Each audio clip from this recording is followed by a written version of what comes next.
زید ابن حسن مثنیٰ کا امام محمد باقر علیہ السلام کی مخالفت کرنا۔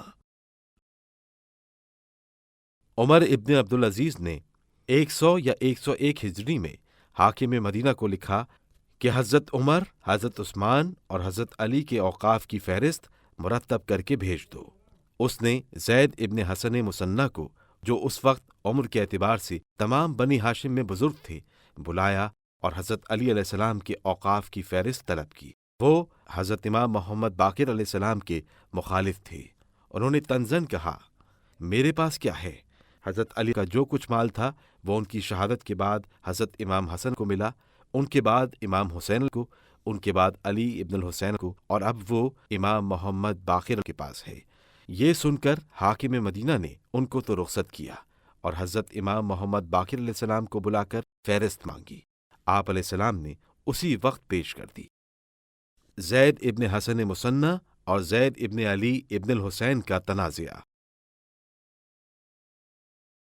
امام جعفر صادق علیہ السلام فرماتے ہیں کہ ایک مرتبہ زید ابن حسن مثنیٰ نے میرے پدر بزرگوار سے اوقاف رسول کی نسبت جھگڑا کیا۔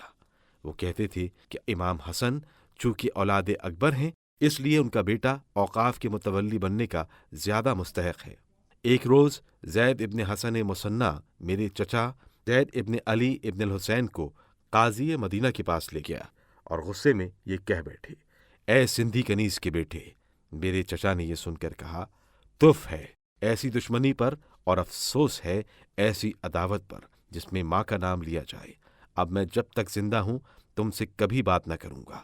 یہ کہہ کر میرے چچا میرے پدر بزرگوار کی خدمت میں آئے اور کہنے لگے، اے بھائی، میں نے قسم کھا لی ہے کہ آئندہ زید سے کبھی بات چیت نہ کروں گا۔ اب مجھے صرف آپ ہی کا سہارا ہے۔ اگر آپ نے اس بارے میں میری مدد نہ کی تو میرا حق ضائع ہو جائے گا۔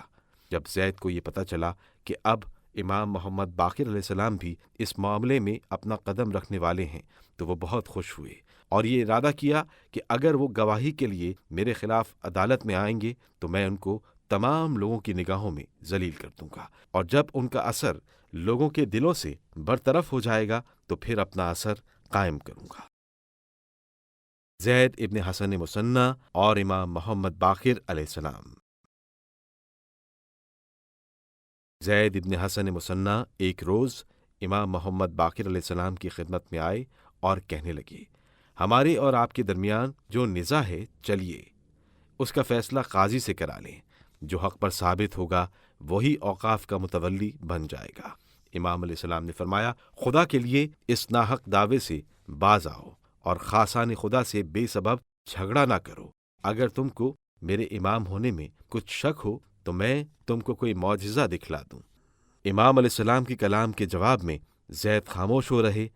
تب امام علیہ السلام نے زید سے فرمایا، اچھا دیکھو، تمہارے پاس ایک خنجر ہے جس کو تم مجھ سے چھپائے ہوئے ہو، اگر کہو تو اپنے استحقاق پر اسی سے گواہی دلوا دوں۔ انہوں نے کہا، دلوائیے۔ آپ علیہ السلام نے اس خنجر کی طرف اشارہ کر کے فرمایا، میں امام برحق ہوں یا نہیں؟ خنجر سے صاف آواز آئی کہ بے شک آپ امام برحق ہیں۔ پھر آپ علیہ السلام نے اس پتھر سے گواہی دلوائی جس پر زید کھڑے تھے، پھر ایک درخت سے گواہی دلوائی۔ جب زید نے متواتر یہ معجزے دیکھے تو بے ہوش ہو کر گر پڑا۔ امام علیہ السلام نے ان کو اٹھایا، مگر برا ہو اس نفس موذی کا جو حرص اور لالچ کے غلبے کی وجہ سے انسان کو حق بات قبول کرنے سے روک دیتا ہے۔ باوجود کہ زید نے سب کچھ اپنی آنکھوں سے دیکھا اور کانوں سے سنا تھا، مگر پھر بھی ٹس سے مس نہ ہوا اور برابر اپنے خیال پر جمع رہا، بلکہ حسد کی آگ ان کے سینے میں پہلے سے بھی زیادہ بھڑکنے لگی۔